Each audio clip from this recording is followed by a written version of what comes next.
Hi ಸ್ನೇಹಿತರೆ, ಇವತ್ತಿನ ಮಾತು ಬಂದು ಶ್ರೀಮಂತರಾಗಲು 5 ದುಡ್ಡಿನ ನಿಯಮಗಳು. ಹಣವು ಒಂದು ಸಾಧನವಾಗಿದೆ, ಗುರಿಯಲ್ಲ. ಗುರಿ ಸ್ವತಂತ್ರವಾಗಿರಲು ಅದು ನೆನಪಿರಲಿ.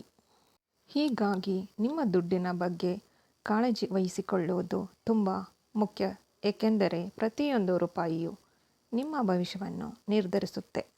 ಹೀಗಾಗಿ ನೀವು ಖರ್ಚು ಮಾಡುವ ಹಣವು ಸರಿಯಾದ ಜಾಗದಲ್ಲಿ ವ್ಯಯಿಸಲಾಗುತ್ತಿದೆ ಅನ್ನೋದನ್ನೇ ನೀವು ತಿಳಿದುಕೊಳ್ಳುವುದು ತುಂಬ ಮುಖ್ಯವಾಗಿದೆ. ಹೀಗಾಗಿ ಇದು ನಾನು ನಿಮಗೆ ದುಡ್ಡನ್ನು ಉಳಿಸುವ ಮತ್ತು ಬೆಳೆಸುವ ಸಹಾಯಕವಾಗುವ 5 ದುಡ್ಡಿನ ನಿಯಮಗಳನ್ನು ಹೇಳುತ್ತಿದ್ದೇನೆ.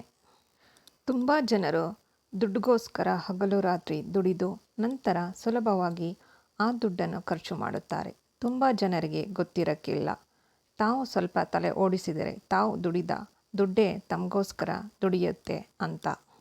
ಸ್ನೇಹಿತರೆ, ನೀವು ದುಡಿದ ದುಡ್ಡಿನಲ್ಲಿ ಅಟ್ಲೀಸ್ಟ್ 25% SIP ಅಥವಾ ಸ್ಟಾಕುಗಳಲ್ಲಿ ಇನ್ವೆಸ್ಟಿಂಗ್ ಮಾಡಬೇಕು.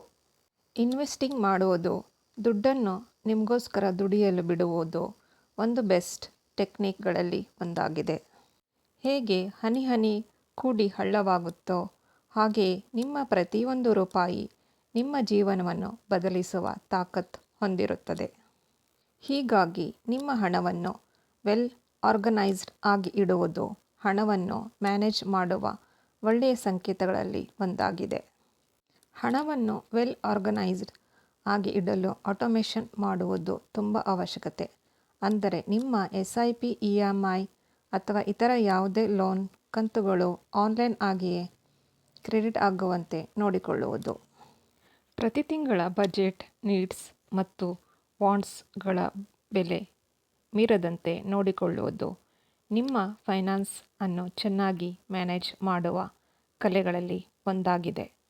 ನೀವು ನಿಮ್ಮ ಫ್ಯಾಮಿಲಿಯ ಒಳಿತನ್ನು ಬಯಸುವುದರಿಂದ ನಿಮ್ಮ ಹೆಲ್ತ್ ಮತ್ತು ನಾಲೆಡ್ಜ್ಗೆ ಮೊದಲು ಸ್ವಲ್ಪ ಹಣವನ್ನು ಇನ್ವೆಸ್ಟ್ ಮಾಡಿಕೊಳ್ಳುವುದು ತುಂಬ ಇಂಪಾರ್ಟೆಂಟ್ ಆದ ವಿಷಯವಾಗಿದೆ.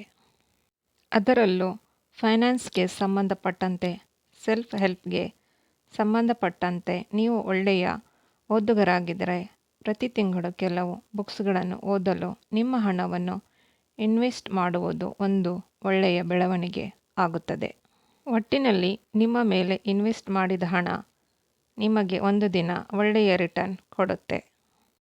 ನೀವು ಹೇಗೆ ಹೆಚ್ಚು ಹೆಚ್ಚು ಸ್ಕಿಲ್ಸ್ಗಳನ್ನು ಕಲಿಯುತ್ತೀರೋ ಆಗ ನೀವು ಹೆಚ್ಚು ಹೆಚ್ಚು ಅರ್ನ್ ಮಾಡಲು ಕಲಿಯುತ್ತೀರಿ. ಹೀಗಾಗಿ ನೀವು ಹೆಚ್ಚು ಬೇಡಿಕೆ ಇರುವ ಸ್ಕಿಲ್ಸ್ಗಳನ್ನು ಕಲಿಯಲು ಪ್ರಯತ್ನಿಸಬೇಕು. ಒಬ್ಬ ಕೋಡಿಂಗ್ ಕಲಿತ ವ್ಯಕ್ತಿ ಮತ್ತು ಆಟೋ ಡ್ರೈವಿಂಗ್ ಕಲಿತ ವ್ಯಕ್ತಿ ಇಬ್ಬರು 1 ಗಂಟೆ ಅವಧಿಯ ಕೆಲಸ ಮಾಡಿದರೂ ಕೋಡಿಂಗ್ ಕಲಿತ ವ್ಯಕ್ತಿ ಹೆಚ್ಚು ಗಳಿಸುತ್ತಾನೆ ಹೊರತು ಆಟೋ ಡ್ರೈವರ್ ಅಲ್ಲ. ಹೀಗಾಗಿ ನೀವು ಹೆಚ್ಚು ಹೆಚ್ಚು ಹೈ ಇನ್ಕಮ್ ಇರುವ ಸ್ಕಿಲ್ಸ್ಗಳನ್ನು ಕಲಿಯಬೇಕು. ನೀವು ಜಾಬ್ ಮಾಡುತ್ತಾ ರಿಚ್ ಆಗಲು ಎಷ್ಟೇ ಟ್ರೈ ಮಾಡಿ ನೀವು ಎಂದೂ ರಿಚ್ ಆಗಲಿಕ್ಕೆ ಸಾಧ್ಯವಿಲ್ಲ. ಜಾಬ್ ಒಂದು ಕಂಫರ್ಟೇಬಲ್ ಲೈಫ್ ಕೊಡುತ್ತೆ ವಿನಃ ನಿಮ್ಮನ್ನು ಎಂದೂ ಶ್ರೀಮಂತರನ್ನಾಗಿ ಮಾಡುವುದಿಲ್ಲ. ಹಾಗಾದರೆ ಜಾಬ್ ಮಾಡುತ್ತಾ ನೀವು ಶ್ರೀಮಂತರಾಗಲು ಸಾಧ್ಯವೇ ಇಲ್ವಾ ಅಂತ ಕೇಳಿದರೆ ಖಂಡಿತ ಸಾಧ್ಯವಿದೆ. ನೀವು ಜಾಬ್ ಮಾಡುತ್ತಾ ನಿಮಗೆ ಇಷ್ಟವಿರುವ ಬಿಸ್ನೆಸ್ಸನ್ನು ಸೈಡಾಗಿ ಮಾಡುತ್ತಾ ಇರಿ. ಒಂದು ವೇಳೆ ಆ ಬಿಸ್ನೆಸ್ ಕ್ಲಿಕ್ ಆದರೆ ನಿಮ್ಮ ಜಾಬನ್ನು ಬಿಟ್ಟು ಆ ಬಿಸ್ನೆಸ್ ಅನ್ನು ಫುಲ್ ಟೈಮ್ ಆಗಿ ತೆಗೆದುಕೊಂಡಾಗ ನೀವು ಖಂಡಿತ ರಿಚ್ ಆಗಲು ಸಾಧ್ಯ. ಧನ್ಯವಾದಗಳು ಸ್ನೇಹಿತರೆ.